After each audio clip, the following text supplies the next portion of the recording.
Explosive conflict. Carney's defiant stand versus China. Liberals reel from auto backlash.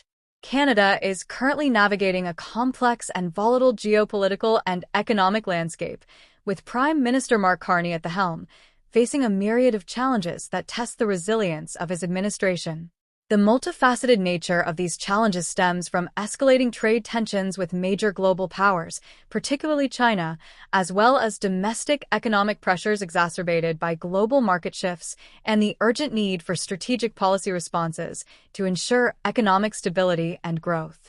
The interplay of international relations and domestic policy creates a unique environment that requires careful maneuvering and a thorough understanding of both local and global contexts. In a significant policy shift, Prime Minister Carney has adopted a confrontational stance towards China, marking a notable departure from previous diplomatic approaches that favored engagement over direct confrontation. This decision stems from China's recent imposition of retaliatory tariffs on Canadian agricultural exports, including a staggering 100% tariff on canola oil and other key products. This aggressive trade action is a direct response to Canada's earlier trade policies, which China perceives as hostile to its economic interests. Carney's administration's introduction of higher tariffs on Chinese steel imports is not merely a retaliatory measure.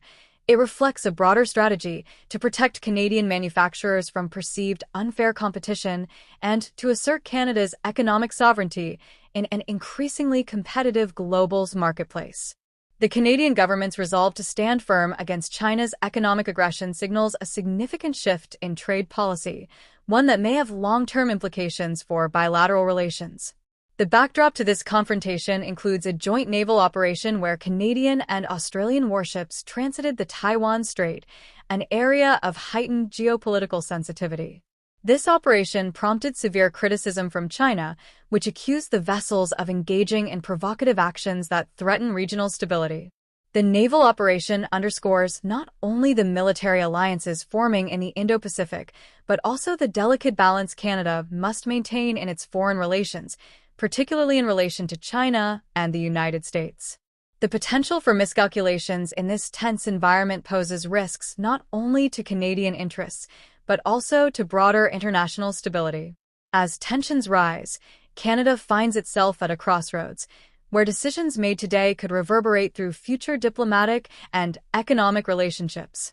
Domestically, the Liberal government's policies are facing significant challenges, particularly within the automotive sector, a cornerstone of Canada's industrial base. This sector is currently reeling from the impact of U.S. President Donald Trump's tariffs on Canadian vehicles and parts, which have disrupted trade and threatened thousands of jobs within the industry. The automotive sector's vulnerability is particularly concerning, given its historical significance as a major contributor to Canada's manufacturing output and employment. The ripple effects of these tariffs extend beyond just the automotive companies. They impact suppliers, communities, and the overall economy, creating a complex web of challenges that the government must navigate. In response, Prime Minister Carney has introduced a substantial $5 billion Canadian dollar fund aimed at supporting affected industries, particularly in steel, autos, and lumber. This fund is intended to mitigate job losses and provide financial assistance to companies struggling to cope with the economic fallout from both international trade disputes and domestic challenges. The government's commitment to funding these industries reflects an understanding of the broader economic ecosystem and the need to maintain employment levels in critical sectors. Additionally, the decision to pause the implementation of the zero-emission vehicle mandate, which was originally set to require that 20% of light-duty vehicle sales be zero-emission by 2026, is a strategic move designed to alleviate pressure on the auto industry during a period of significant upheaval, allowing manufacturers to stabilize before facing further regulatory burdens.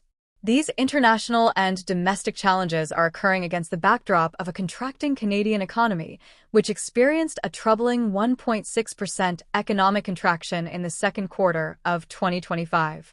This contraction has been accompanied by a rise in unemployment to 7.1%, creating an environment of economic uncertainty and hardship for many Canadians.